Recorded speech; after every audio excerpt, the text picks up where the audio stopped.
Reading with your kids.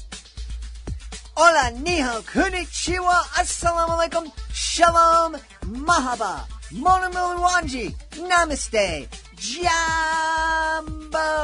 bienvenidos. Hi, my name is Jedley, and this is the Reading with Your Kids podcast. We're coming to you from the beautiful neighborhood of Reedville in the southwest corner of Boston, Massachusetts. We're so delighted and so very honored that you're joining us in our mission to help families grow closer and to give parents the tools they need so their kids can grow up to respect, love, and include everyone they meet. Please be sure to subscribe to the show in the iHeartRadio app, on Spotify, Amazon Music, Apple Podcasts, Stitcher Radio, wherever you find your podcast. Our guest today is helping us celebrate Autism Awareness Day. Her name is Lisa Jacovski, and she is here to celebrate her Let's Talk picture book series. Before we invite Lisa into the studio to begin our celebration of Let's Talk, let's you and I talk about how we can connect on social media so many different ways. Facebook.com/readingwithyourkids. At Reading With Your Kids on Instagram. We have a Pinterest page that's called Reading With Your Kids. If you're on Twitter, please connect with us at Jedley Magic. We are at Reading With Your Kids on TikTok, but we really don't have anything up there yet. And that reminds me, we would love it if you could go to readingwithyourkids.com. Click on the contact button, but first, sign up for our free newsletter. Then, we want you to click on the contact button to let us know what you think we should be doing on our TikTok account. Oh, you can also let us know what we're doing great here on the podcast. Let us know what we could be doing better. And also, let us know who you would like to hear on a future episode of the podcast.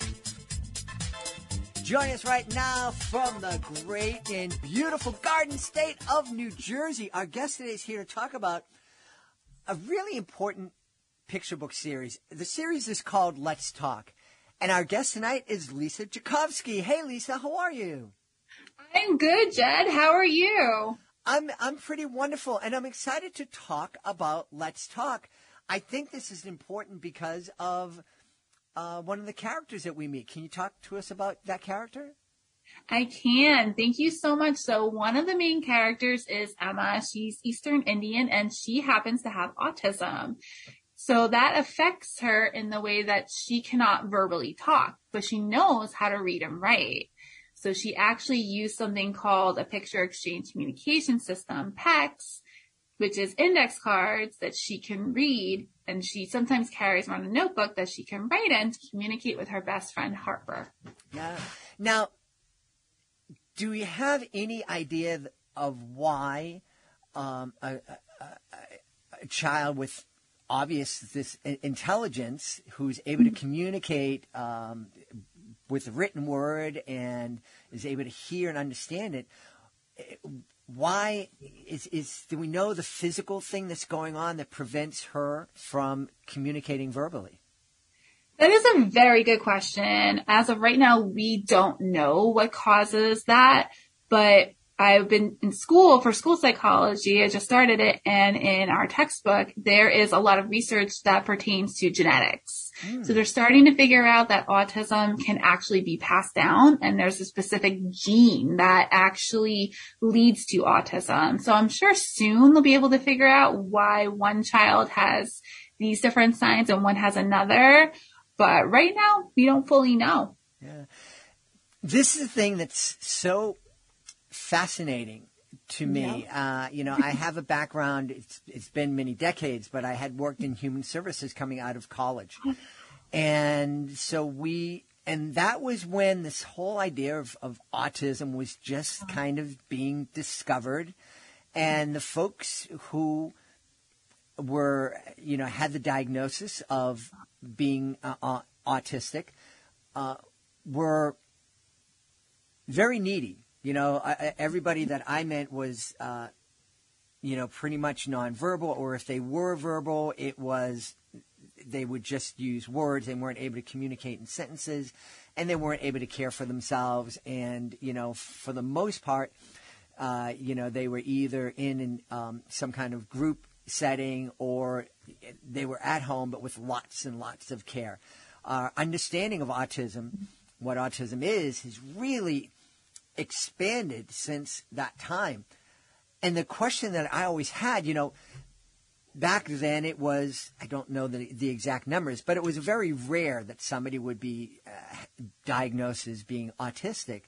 And now I've seen numbers that say that, 4 out of 100 kids or 1 in 50 kids are on the autism spectrum. Are there more kids who are being diagnosed? Is it the fact that there are more kids who are autistic, or just our understanding is allowing us to diagnose more kids? I think it's a combination of both. New Jersey actually has the highest rate of autism. And I think currently in the U.S., it's 1 in 64 children are diagnosed with autism. And I think it's our understanding, but I think it's also that children are coming down with the diagnosis a lot more. Because we have more of an understanding, there are more people that are being encouraged to go and get an assessment. So I think that's leading to more of the diagnosis. I still have clients that are very much in denial or don't understand, but once I explain to them what I see and make the recommendation, they're mostly open to going and getting the diagnosis. And working in early intervention, I actually just got a bunch of new clients, and I was thinking about it today. 3 out of probably the 5 new clients I got most likely have autism. So I think it's a combination of that. And I think that also speaks to us becoming more open, doing more research and understanding things more too, which is very, very good. So we can change that stigma around autism. Yeah. I want to talk a little bit more about that stigma and about encouraging people to get help and support. But I think one of the reasons I was excited to have you on is that I think Let's Talk is a picture book series that's going to encourage and inspire conversations in classrooms and families with kids who have autism or who are on the autism spectrum, and also encourage conversations in families where there's no one in the immediate family on the spectrum, but we know somebody that's on the spectrum, or we will know somebody that is on the spectrum, and this is a great way to build understanding. Thank you so much. That's absolutely why I wrote this series. I've been in the field of applied behavior analysis for 8 years, working with adults and then children with autism. And I really put my experiences into it to change that stigma. And I also, was inspired at work. And that's really why I did it, to help people understand and see autism the way I do, and that it's really just a different way to learn. And that's, because I think one of the impressions that I had as somebody in the human service field who was serving kids with autism is that they weren't going to be able to learn much. Maybe we could help them learn how to feed themselves. Maybe we could help them learn how to act a little bit more appropriately in public. But the idea that they were going to go to a typical school and have a job and raise a family, that ain't happening. Exactly. And that's really that old school mentality. And when I was working with adults, there was a lot of that old school mentality too. And a lot of times I have my developmental disability certification. And one thing I'll never forget is we watched some videos and learned about how some doctors would be like, oh, just put them in an institution. They're not going to have any kind of life. And their family never saw them again. Mm-hmm. And that's incredibly sad. And now there's a big movement towards using applied behavior analysis when they're kids. You work with them when they're young, and they're going to have so much more chance of at potential. And it's going to be a lot easier when they're adults to be able to reach that potential. The adults that I worked with, I was able to change their behaviors, decrease them, help them out a lot, but it can be very difficult to do. So it's really great that we had this movement to kind of change that narrative and ensure the kids of today had more of a chance to reach their potential than the adults that we have that were kids in the 70s, 80s, and early 90s. Yeah. So I've told the people here on the podcast that my beautiful wife taught special needs kids with special needs for 34 years. And I heard that term ABA aid. But this is the first time I know what the initials stand for, Applied Behavior Analysis. Can you talk a little bit about that and what it is exactly that you do with the kids? Yeah, absolutely. So applied behavior analysis is taking the environment and changing it so that the kids can engage in appropriate behaviors. So a lot of my current clients come to me with little or no speech, and they might be throwing, they might be hitting, they might be having tantrums. A lot of times it's due to not having speech, not frustration. But I can come in and I can work on that. And what I do is I give parents special techniques to use. And the more consistent they are, the more routine they make these techniques, the easier it's going to be. And then over time, we can fade them out. So what we're doing is shaping their behavior. We're taking away reinforcement so that they understand this is not the way to get what they want. And we're encouraging them to use their speech too. What else we do is a lot of times parents will have toys everywhere, which happens when you have kids. So I'll come in and give recommendations on what to do with that. So that way we can work on having one set of toys out so they're not distracted. We can work on their focus. So there's a lot of different things that I do, and I work on focus, drawing attention, speech, sitting, and being able to engage with, a toy. A lot of times my clients don't know how to play with toys right. So they'll throw them or they'll, just leave them on to the side and they don't want to sit. So we do a lot of hand over hand guidance to actually help them engage with the toy. We do a lot of singing. It's very physical at first. I do a lot of chasing, bring them back over. But applied behavior analysis is awesome. I've had so much success. I have a few clients, a new one I've had for 2 weeks that actually started talking, and each child is different. Sometimes it takes longer. I have another one that as soon as I come in, the mama's like, oh my gosh, you have the magic touch. They sit right down, So, they associate me with being able to do these things too. And it takes time, but it's really fun. And, I mentioned the PEC system, picture exchange communication system. So if a child is at a point where it's still very difficult for them to get speech, we'll put something like that in. And that could be a communication device like index cards. We do work on sign language, pointing to pictures. A lot of times I'll tell parents put pictures on their toys, on their toy box, on everything. So when the child goes up and wants something, you can pair the word with pointing, and that's going to help decrease a lot of the behaviors. So a lot of it is because they can't get the words out. They can't actually say, hey, I want this. Mm-hmm. So that's really what I do. And it's parent training. So I train the parents on what to do. And I'm with my clients for an hour, but with something called in-home ABA. It's paid for through insurance. They have to have the diagnosis. The therapist comes in and works one-to-one for longer periods and then trains the family outside.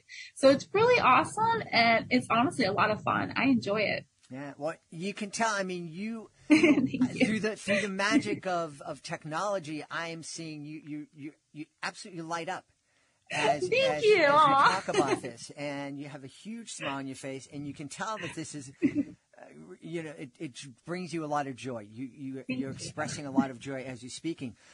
And you bring up a couple of important points I just wanted to touch on. One is that part of your job is changing the environment for the kids. One of the things that I heard working in human services, why can't these kids adapt to the way the world is?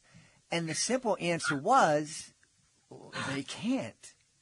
Yeah, exactly. They can't. So we can change.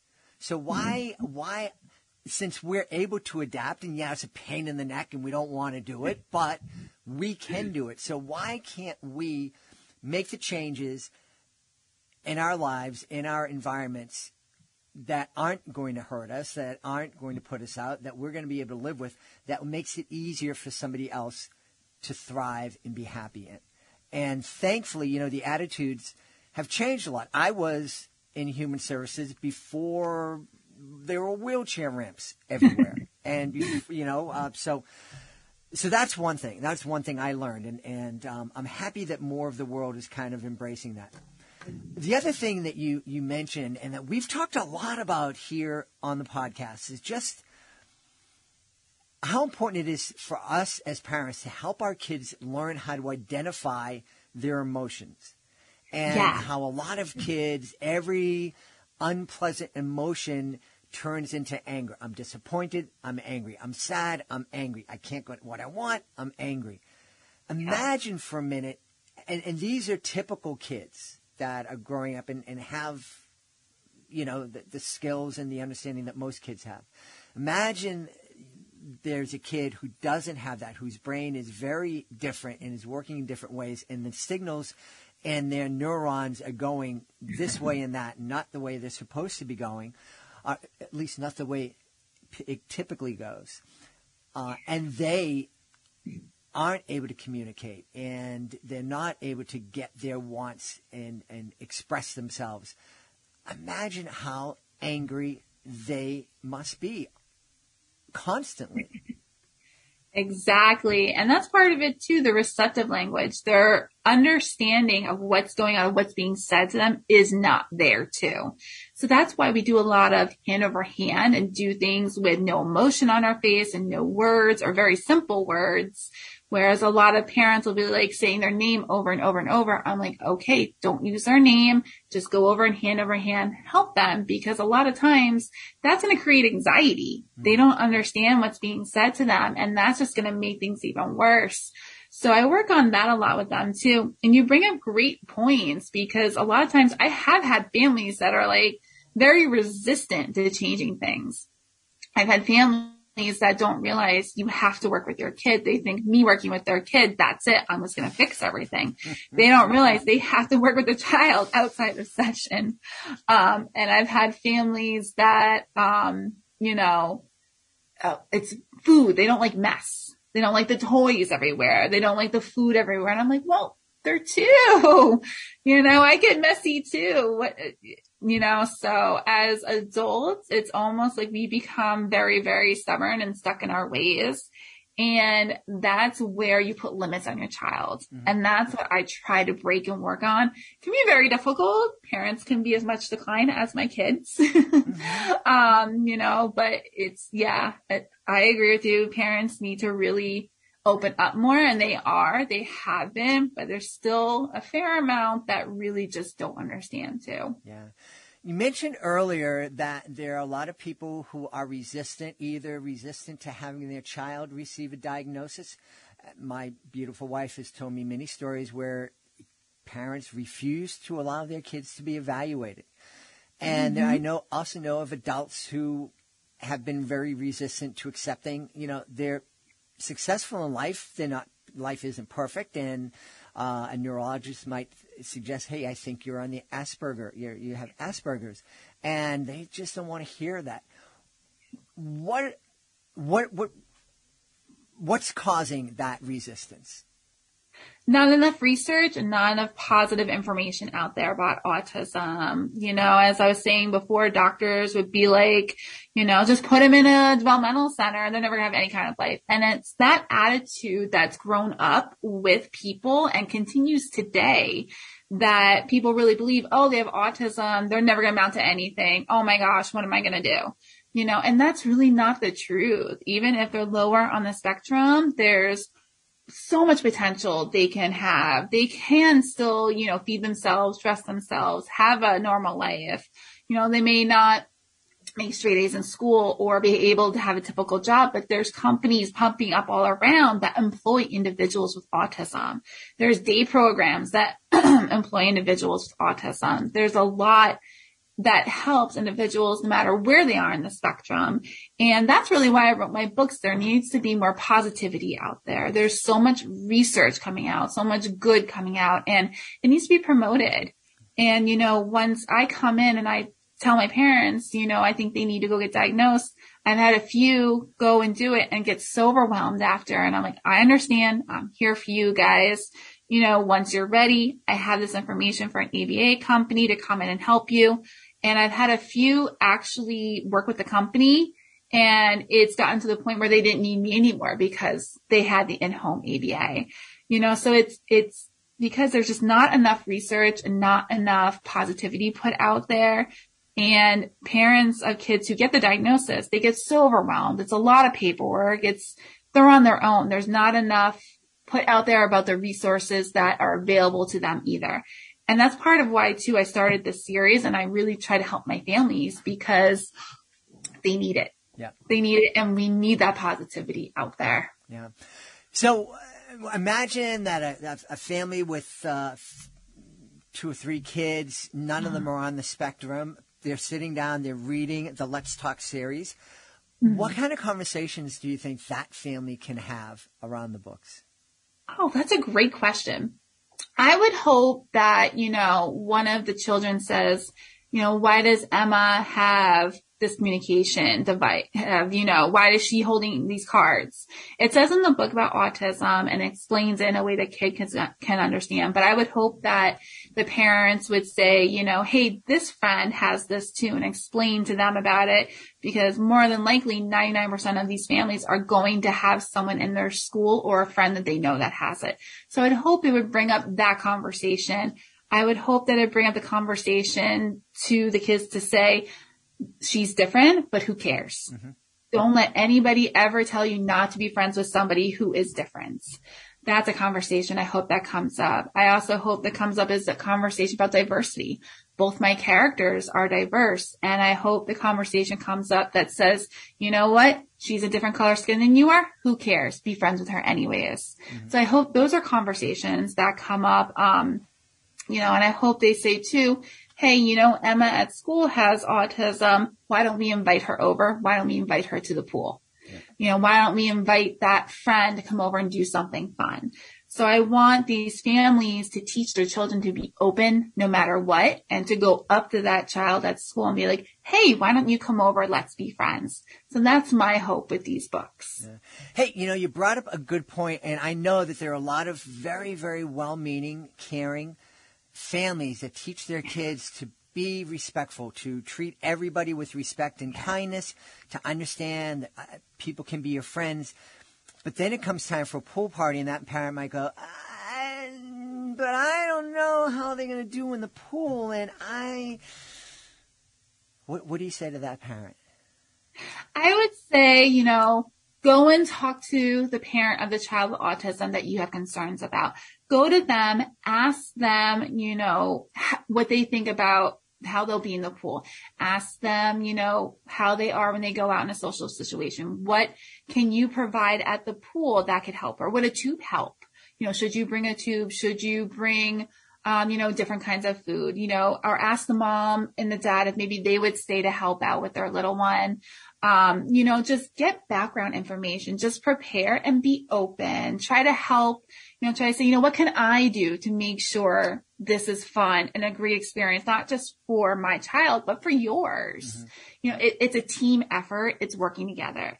And these families are going to love that. They're going to be so overjoyed that not only is their child being included, but you're open, you want to help, and that parent could make a new best friend in this parent too. And then maybe they could have more together, and that inspires other families to do the same. So it's really about taking that step to be like, hey, I'm open. I'm here. What can we do to include your child? Yeah. Well, I love it. And, Thank you. Anytime, and the reality is there's a chance that you may call up that parent and say, hey, I want to be, and they may not be nice. That too. That is very true. They may not be open as well. and that's fine, but you made the effort. It's a great role. It's a great behavior to model for your kids. Yeah. And it is tough. It's difficult. But in the long run, it's worth it. 100%. Friendships, relationships take effort. Yes, they do. And it's a risk. Every time we open ourselves up to becoming a friend, to have a relationship with somebody else, we are taking a risk. And I found it's always been worth the risk. I agree completely. Some of my fondest memories are from when I worked with adults, and, even today, just working with my clients, the little one that I suspect have autism gave me a hug. And I was just like, oh my gosh, like it's adorable. And, that's the risk you take. Like you were saying, with making friends, with, doing a job where you go up to a parent's house and say, hey, I'm Lisa. I'm the DI with early intervention and they're just meeting you for the first time, but it's those little things that really make it worth it. And, what if you make a new best friend in the parent? Yeah. And what if your kid makes a new best friend for the rest of their life? Yeah. What if they go into psychology and want to work with children with autism and they make a huge difference? Yeah. You really never know what can happen just from taking that one small step. Yep. Absolutely. And I've mentioned here on the podcast in the past, one of the kids that I work with, wasn't on the autism spectrum, but had Rett syndrome, which is, in a lot of ways, it's very similar. And, that young girl, she was 10 at the time. She was a person who was responsible for me actually getting up the courage and starting a conversation with the person who became my beautiful wife. Oh, see, and Jennifer was our flower girl, and at that time, back in 1989, the belief was that 10-year-old Jennifer, if she was lucky, might live to 18. My beautiful wife and I just had a chance to celebrate her 40th birthday. See how amazing that is? And see, they can do it. She may have this, but she can be a flower girl. Absolutely. She can do anything and have friends like you for 30 plus years, Mm-hmm. And that's what's so inspiring is things like that. And that's what we need to get out there more. I love it. Yeah. So where can people go to find out more about you and find out more about the Let's Talk series? They can go to my website, www.lisajayauthor.com. You can find all my information there. My social media, Facebook and Instagram are both books by Lisa Jacovski. Twitter is Lisa Child Books. You can go follow me. I'm very interactive.